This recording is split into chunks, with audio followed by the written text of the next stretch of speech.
Assalamualaikum warahmatullahi wabarakatuh.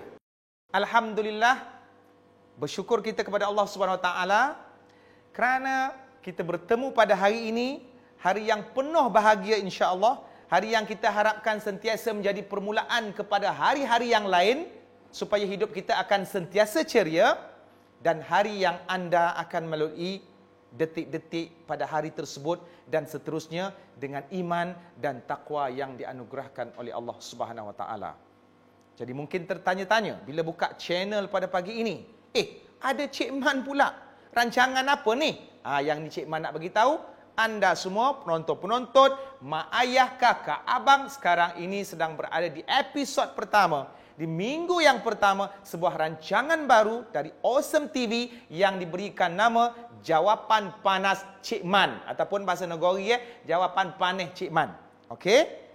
Dengan tagline. Cik Man ada tagline, iaitu kau tanya je, insya-Allah Cik Man akan jawab. Jadi setiap minggu kita akan ada tema-tema berbeza. Jadi apa sebenarnya rancangan Jawab Panas Cik Man ini? Merupakan satu rancangan yang menghimpunkan pelbagai soalan-soalan, sama ada daripada netizen, khususnya daripada DM-DM yang Cik Man dapat daripada Instagram Cik Man, ataupun daripada WhatsApp, ataupun daripada perkongsian-perkongsian sepanjang yang kita berinteraksi dengan sesama masyarakat. Ataupun memang soalan itu kita faham jadi soalan yang fenomena di kalangan masyarakat kita di Malaysia ataupun di mana-mana sahaja. Jadi untuk minggu ini, tema kita ialah keluarga, dan topik sulung kita yang nak kita bincangkan pada hari ini ialah silaturrahim.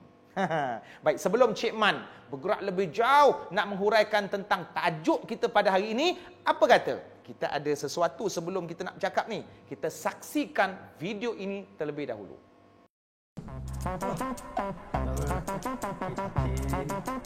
Jangan ni, weh. Defend. Look Ozzy. Weh. Laju. Ozzy. Baik. Bagaimana ni? Cross. Baik, Ozzy. Go! Ozzy skor ke? Apa ni? Asyik kalah je. Aku nak belah macam ni. Game je pun. Chelsea mana boleh kalah dengan Arsenal. Adalah kalau menang. Aku tak kira. Mulai hari ni kita putus saudara. Dan kau bukan lagi abang aku. Lek ah.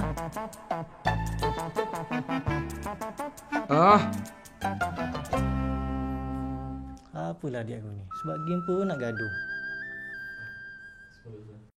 Alhamdulillah, kita baru saja menyaksikan video yang menggambar dan mempertontonkan kepada kita tadi tentang hubungan keluarga. Tak tahulah hubungan sesama dia orang, yang penting ramai orang tadi dalam video tadi. Baik, sebelum Cik Man bercoteh lagi, Cik Man nak kongsi dengan penonton-penonton sekalian ayat Al-Quran yang menceritakan ataupun menyebut tentang perkataan rahim ataupun al-arham, iaitu ayat dalam surah An-Nisa, a'udzubillahi minasyaitonirrajim, wattaqullaha alladzi tasaaluna bihi wal arham. Apa maksudnya surah An-Nisa ini? Maksudnya dalam bahasa Melayu, dan bertakwalah kamu kepada Allah, iaitu Tuhan yang kamu sering meminta-minta daripadanya, dan juga berusahalah kamu untuk memperbaiki hubungan silaturahim. Jadi dalam ayat ini ada sebut perkataan rahim. Okey, penonton-penonton sekalian, apa yang dimaksud dengan silaturahim?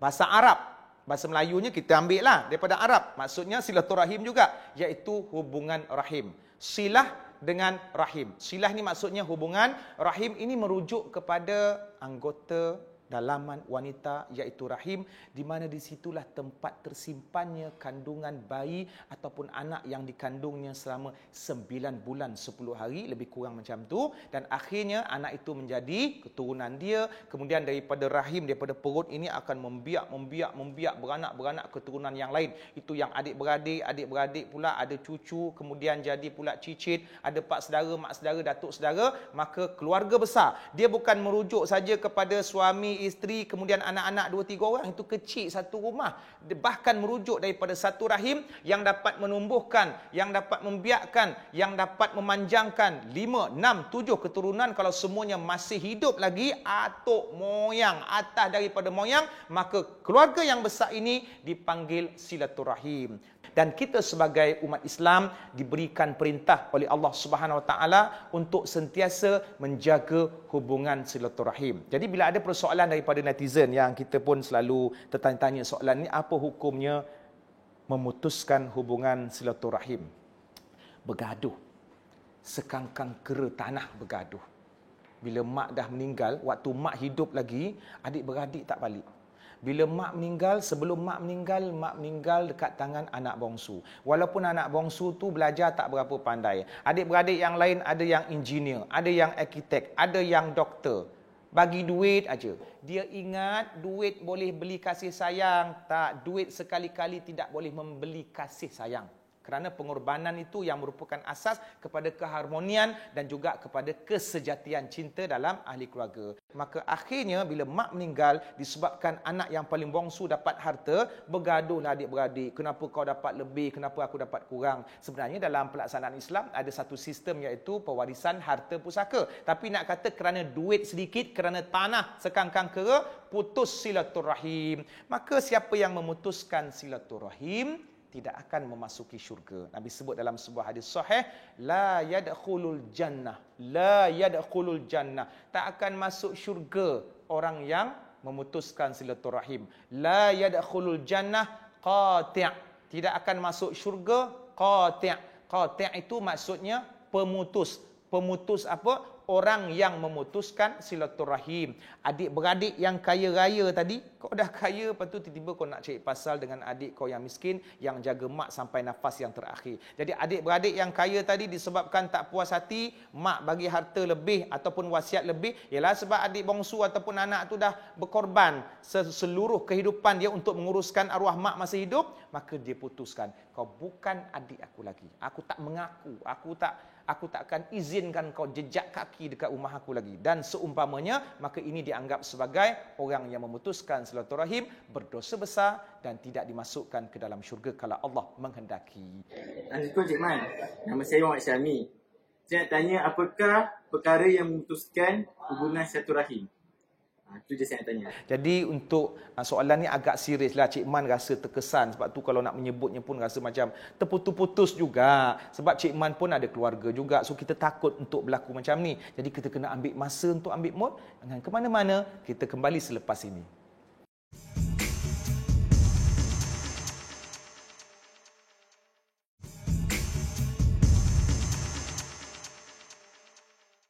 Silaturahim, itu tajuk untuk episod kita yang pertama yang sulung ini, yang kita nak bincangkan tentang hubungan kekeluargaan, bukan sahaja terbatas dalam sebuah rumah yang kecil yang terdiri daripada suami isteri, 2-3 orang anak, ataupun kalau belum dikurniakan rezeki anak, mungkin suami isteri sahaja. Bahkan hubungan silaturahim melewati beberapa sempadan keturunan daripada moyang sampai ke cicit. Korang ada tak pernah rasa tak panggil anyang ataupun panggil atuk dan seumpamanya? Macam Cik Man sendiri dalam usia yang 30 lebih ini, yang nampak macam 17 ini, dah rasa dah ada cucu saudara. Lebih kurang dalam 10 orang, dia panggil aku Tok Su. Macam nak jawab dengan kaki aja ya. Pandai-pandai kau anggap aku dah tua. Baik, tapi nak buat macam mana kan? Akak-akak semua dah bercucu, maka kita pun secara automatik ambil aja jawatan atuk saudara. Jadi itu yang kita nak bincangkan. Cuma kadang-kadang ombak tidak pernah sunyi daripada menghempas di tepian pantai. Begitu juga dengan kekeluargaan kita, memang tak sunyi daripada mungkin berlakunya pertelingkahan. Yalah, masa cerita Piramli sedangkan lidah lagi tergigit. Apatah lagi hubungan sesama keluarga. Benda yang tiap-tiap hari kita jumpa. Benda yang melibatkan mungkin wang ataupun perasaan dan seumpamanya. Mungkin benda-benda yang macam ni menjadi punca kepada terputus ataupun tercalanya hubungan silaturahim. Cuma ada mungkin beberapa punca yang Cik Man nak kongsi dengan penonton-penonton sekalian, yang rasanya korang pun dah tahu punca-punca yang merosakkan hubungan silaturahim. Dan Cik Man nak fokuskan kepada benda yang berkaitan dengan hati.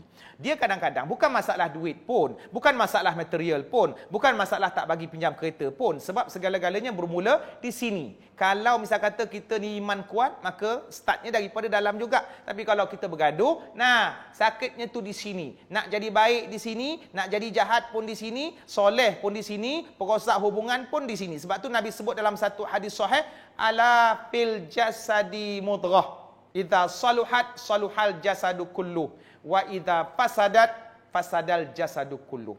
Maksud hadis tadi, ketahuilah dalam jasad kita ni, manusia ni, ada seketul daging. Kalau okey daging itu, okeylah keseluruhan anggota badan. Kalau busuk, masalah, rosak, fasad daging itu, maka rosaklah keseluruhan anggota badan. Jadi yang kita duk bertumbuk dengan abang saudara, yang kita duk terajang pakcik kita tu, asalnya berpunca daripada hati. Rasa tak puas hati, maka Cik Man nak senaraikan sedikit tentang beberapa punca yang menyebabkan hubungan silaturahim kita jadi rosak. Yang pertamanya adalah kerana ego. Masing-masing tak nak mengalah. Bang Long, kenapa engkau tak pergi jumpa Pak Ngah kau? Pak Ngah kau dah tanya dah, engkau selalu tak balik-balik. Malas hari tu Pak Ngah sound Bang Long depan orang ramai. Lantaklah, selagi Pak Ngah tak minta maaf dekat Bang Long takkan terus sapa dengan Pak Ngah. Yang si Pak Ngah pula, mak si Bang Long ni tanya, bang, kenapa tak tegur sapa dengan anak saya? Anak engkau tu kurang hajar. Selagi dia tak minta maaf. Kan ego. Masing-masing nak mempertahankan diri masing-masing. Sebab tu kita katakan manusia, antara manusia yang terbaik ialah siapa yang memulakan salam. Ini bukan soal kita, mak, kalau Bang Long yang mulakan salam, kalau Bang Long yang terhegeh-hegeh pergi minta maaf, nampak sangat Bang Long dihina. Tak. Orang yang memulakan salam, orang yang memulakan teguran, orang yang memulakan minta maaf adalah orang yang terbaik. Bukan kalah, tapi mengalah untuk menaikkan martabat. Dalam satu hadis yang lain, Nabi menyebut tidak halal bagi seorang Islam, bagi seorang Muslim untuk mengasingkan, untuk memalau. Palau tu pernah dengar tak Kak Long? Palau tu bahasa budak-budak yang moden. Ataupun untuk memboikot, tak nak tegur. Lantaklah kau, memang aku takkan tegur kau. Lebih daripada 3 hari.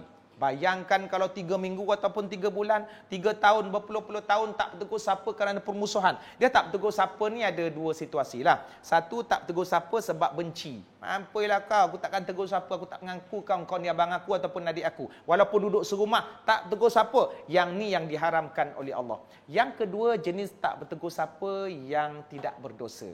Macam mana pula tak tegur siapa tak berdosa? 30 tahun kalau tak tegur siapa pun tak apa. Kenapa pula? Sama ada dua-dua bisu ataupun dua-dua duduk jauh. Seorang dekat Negeri Sembilan, seorang dekat UK. Masing-masing dah terpisah jauh. Jadi sentiasa rindu. WhatsApp. Cuma tak berjumpa, tak bagi salam, tak berpeluk dan seumpamanya. Yang kategori kedua ni kita tak bincang. Yang kita sedang bincangkan ialah fenomena yang berlaku yang menceritakan tentang hubungan kekeluargaan yang rosak ataupun terputus. Jadi punca yang pertama tadi adalah ego. Masing-masing rasa diri masing-masing yang paling betul. Jadi kita rendah diri, kita bersikap tawaduk, kita memaafkan kesilapan orang lain dan kita juga minta maaf daripada orang lain. Penonton-penonton sekalian, Cik Man pesan pada diri Cik Man dan korang semua, kita mesti ada 2 sikap. Pertama, kita mesti rajin minta maaf bila kita buat salah, dan yang keduanya kita mesti memaafkan orang lain. Kita mungkin boleh minta maafkan saya saya dah buat silap. Tapi satu ni masalah, kadang-kadang kita ego, aku takkan maafkan kau. Yang ni perlu. Maksudnya kita mesti memaafkan orang lain walaupun sebesar mana kesilapan dia. Yang pertama sebab Nabi ampunkan umat. Bila Cik Man cakap macam ni, mungkin korang rasa macam alah klise lah, Cik Man ni tak ada alasan lain. Nabi ampunkan umat, itu Nabi. Korang alasan pula itu Nabi, yang kita bukan Nabi. Dah tu kita nak ikut siapa? Memang kita akan ikut Nabi, dan Nabi buat Quran, kita ikut Quran. Nabi diutuskan untuk menyelesaikan masalah akhlak. Innama bu'ithu liutammima makarimal akhlak. Dan antara akhlak umat Islam yang diajarkan Nabi ialah kita mesti bermurah hati untuk memaafkan orang lain. Jadi kenapa kita perlu memaafkan orang lain yang melakukan kesilapan kepada kita? Antara sebabnya ialah kita sendiri mesti sedar kita pun ada buat silap dan dosa kepada orang lain, dan kita mesti mengharapkan orang lain yang kita buat dosa kepadanya itu memaafkan kita. Waktu itulah kita mesti bayangkan betapa perasaan orang yang minta maaf tapi kita tak maafkan dia tu, dia akan rasa menyesal, kemudian sedih. Macam itulah perasaan kita kalau kita minta maafkan orang dan orang tak nak maafkan kita. So buang ego, jiwa besar, rendah diri, tawaduk, insya-Allah ego akan hancur dan dapat mengembalikan hubungan silaturahim. Kemudian antara yang lain, sebab-sebab yang lainnya ialah tamak. Tu yang Cik Man sebut sebelum tu tadi, tamak. Ego tak adalah, cuma tamak bila nampak duit depan mata dah kelabu mata. Ni aku rasa mak bagi aku ni kalau mak meninggal. Tak, mak bagi aku sebab aku selalu buat air untuk mak. Aku selalu jaga mak, engkau sibuk kerja. Mak belum meninggal kot. Yang kau sibuk nak menentukan harta mak tu kau punya, siapa suruh? Tuhan sudah menentukan sistem faraid dalam Quran. Tiba-tiba kita sendiri yang mendahului kerja Tuhan nak menentukan sampai merosakkan hubungan silaturahim. Jadi ini antara dua perkara yang sering berlaku dalam masyarakat yang boleh menyebabkan atau menjadi punca kepada rosaknya hubungan silaturahim, iaitu ego, yang kedua tamak, dan ketiga seterusnya korang sendiri boleh cari dan mungkin berlaku dalam diri korang yang korang alami secara real dalam kehidupan seharian. Okey, kita jangan ke mana-mana sebab ada lagi soalan-soalan yang lain yang Cik Man dapat daripada netizen di dalam Instagram. Assalamualaikum Cik Man, saya Nina. Saya nak tanya Cik Man ni, kalau kita ada buat salah ataupun bergaduh dengan keluarga, tak kira lah dengan adik-beradik kita ke, dengan mak ayah kita ke, siapa yang patut minta maaf dulu? Kita jumpa selepas ini.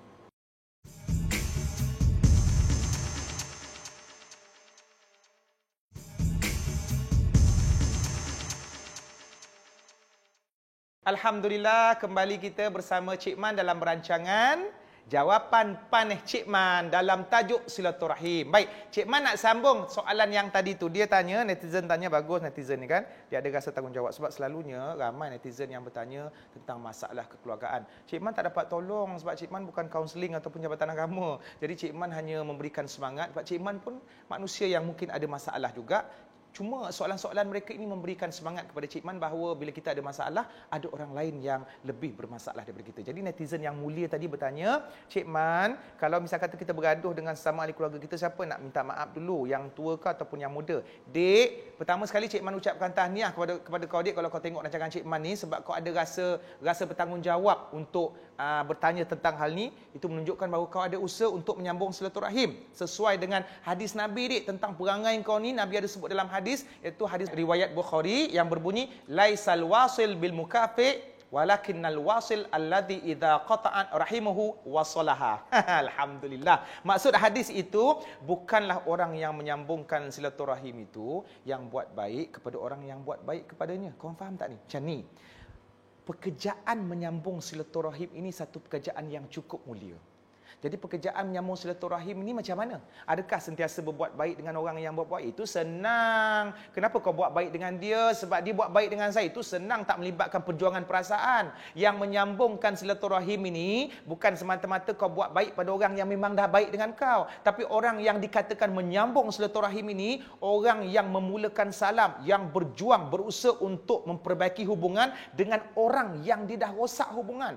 Dia tu berdendam dengan kau. Dia tu berdendam dengan Cik Man, dia sanggup turunkan ego. Tengok, kan ada pengorbanan perasaan. Dia tak ego. Biarlah saya memulakan, minta maaf dulu. Maka inilah yang dimaksudkan dalam hadis yang dikatakan orang yang menyambung silaturahim. Sebab dia ada challenge tau. Dia ada satu cabaran dekat situ. Kita buat baik dengan orang yang belanja kita, normal. Tapi kita buat baik dengan orang yang paling taik dekat kita, satu yang luar biasa.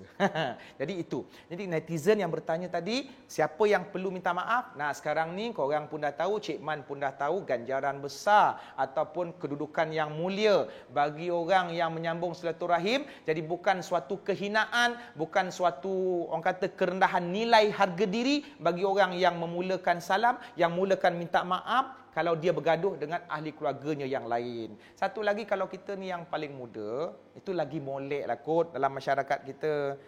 Orang yang lagi muda tu memulakan salam ataupun minta maaf daripada orang dewasa. Tapi yang lebih tua, yang pakcik, makcik, pak saudara, atuk nenek ataupun mak ayah tu, janganlah kita bersikap ego pula. Wah, mentang-mentang kita lagi tua, gunakan alasan aku lebih dulu makan garam. Sekali budak tu jawab, makcik yang lebih banyak makan garam lembu.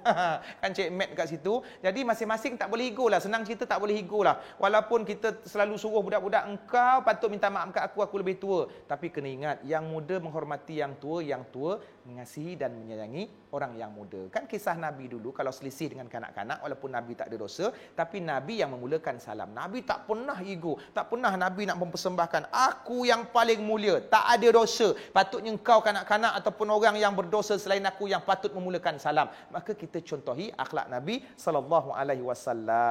Baik, kemudian antara soalan-soalan yang Cik Man dapat daripada Instagram Cik Man, kalau misal kata kita berhutang dengan saudara kita, kemudian kita niat nak bayar, tapi dia dah meninggal. Kita berhutang dengan atuk kita contohnya ataupun orang yang lebih tua. Jadi macam mana nak bayar ni Cik Man? Baik, ini soalan juga bagus sebab berkaitan dengan hutang. Jangan lupa hutang ni selain daripada memberikan kesusahan di dunia, memutuskan hubungan silaturahim, hutang juga akan menyebabkan kita bermasalah di akhirat nanti. Jadi jangan lupa kepada penghutang-penghutang di sana. Hutang ni Allah sebut dalam Quran, satu muka surat memang ayat hutang. Daripada atas ke bawah, noktah kat bawah. Itu ayat yang paling panjang dalam Quran, ayat hutang. Selalunya setiap muka tu kita tengok ada banyak full stop. Tapi dalam ayat hutang, satu aja full stop. Itu menunjukkan hutang ni patut diberikan perhatian yang lebih tinggi. Tapi isunya sekarang ni, di kalangan masyarakat, paling ramai lihat bayar hutang. Kita pula yang tergeh-geh minta hutang. Lepas tu netizen dia tanya, kalau dia ada berhutang dengan orang atas dia, pakcik ke, nenek saudara dan seumpamanya, macam mana nak bayar sebab dia orang mungkin dah meninggal. Maka yang pertama sekali, harta itu, duit yang kita hutang tu sudah menjadi harta pusaka ataupun faraid kepada ahli waris yang meninggal tadi. Jadi kalau kita berhutang dengan pakcik kita carilah anak-anak lelaki dia ataupun ahli-ahli waris dia. Nah, aku berhutang dengan arwah ayah engkau. Jadi harta arwah ayah engkau tu tadi termasuk dengan apa yang aku hutang ni tadi menjadi milik ataupun warisan kau. Jadi ambil, selesai masalah. Sama juga dengan kes-kes yang lain. Kalau kita tak jumpa orang yang kita berhutang tu, walaupun dia bukan ahli keluarga, maka kita berusaha mencari ahli keluarga dia. Berusaha mencari dia punya waris. Tak jumpa juga, maka kita ambil jumlah yang kita hutang itu, kita bayar ke tabung masjid ataupun serahkan pada Baitul Mal. Ini kalau kesnya kita berhutang dengan orang yang bukan ahli keluarga. Tapi boleh jadi juga kalau kita berhutang dengan mak kita dah meninggal. So nak bayar macam mana? Mak dah tak ada. Sebenarnya kita pun ahli waris kepada mak kita. Maka itu akan diselesaikan dengan sistem faraid. Sebab kita yang berhutang, mak kita meninggal, harta itu akan kembali kepada kita. Sebab kita adalah salah seorang daripada ahli warisnya akan mewarisi harta peninggalan arwah mak. Okey. Jadi Cik Man sebenarnya nak kongsikan satu benda yang kalau kita betul-betul perhatikan dan amalkan benda ni, insya-Allah akan semakin kukuh silaturahim sesama kita. Di mana Nabi ada berpesan dalam sebuah hadis sahih berkenaan dengan hak yang perlu kita tunaikan kepada orang lain. Cik Man sekali lalu saja, okey? Yang berbunyi hakul muslim alal muslim khamsun. Hak seorang Islam kepada orang Islam yang lain ada 5. Yang pertama, jawab salam. Benda tu simple aja dik. Orang bagi salam kita jawab, satu penghargaan kepada orang. Kalau orang bagi salam kita muka masam, dia akan terasa dekat sini. Mungkin ambil masa 2-3 tahun juga aku pernah bagi salam dekat dia, tengok-tengok dia tak pernah jawab. Kemudian muka pun masam mencuka. Yang kedua, kalau dia sakit, kita datang ziarah. Kemudian kita berikan motivasi. Yang ketiga, kalau dia meninggal, kita ingin jenazahnya. Itu kalau dia meninggal dululah. Kalau kita meninggal, kita pun tak tahu siapa yang iring jenazah. Yang keempat, kalau dia jemput kenduri, kita datang. Ini antara perkara-perkara yang mengukuhkan hubungan silaturahim. Dan yang kelima, Nabi sebut dalam hadis ini, kalau dia bersin, kita doakan. Orang bersin, dia sebut Alhamdulillah. Kemudian kita sambut, Yarhamukallah. Jangan tak ingat doa tu. Kemudian orang yang bersin tu balas balik dekat kita, Yahdikumullah. Nampak macam simple, tapi dia bagi kesan besar kepada hubungan kekeluargaan, silaturahim ataupun sesama masyarakat. Jadi simpan 5 perkara ni, kewajipan yang wajib perlu kita tunaikan kepada masyarakat di sekeliling kita. Di sekeliling kita tu siapa yang kita selalu jumpa tu? Ahli keluarga kita lah, ataupun orang yang ada hubungan silaturahim. Kita amalkan 5. Walaupun simple, tapi dia membekas dalam hati dan jiwa kita sesama sendiri, sesama keluarga untuk mengukuhkan hubungan silaturahim. Silaturahim, tajuk yang pertama untuk episod yang pertama bagi minggu yang pertama di bawah tema keluarga yang insya-Allah sebagai pembuka bicara rancangan Jawapan Paneh Cik Man, insya-Allah akan menghasilkan banyak lagi ruang-ruang ilmu dan memberikan motivasi kepada kita untuk lebih melaksanakan perkara-perkara yang positif yang dapat menjadikan kita seorang insan yang bukan saja bermanfaat untuk diri sendiri, bahkan bermanfaat untuk orang lain. Okey, setakat itu yang Cik Man dapat kongsikan untuk tajuk silaturahim. InsyaAllah kita akan berjumpa di episod akan datang. Tanya je, Cik Man akan jawab insya-Allah. Sehingga itu kita bertemu lagi. Assalamualaikum warahmatullahi wabarakatuh. Jumpa lagi.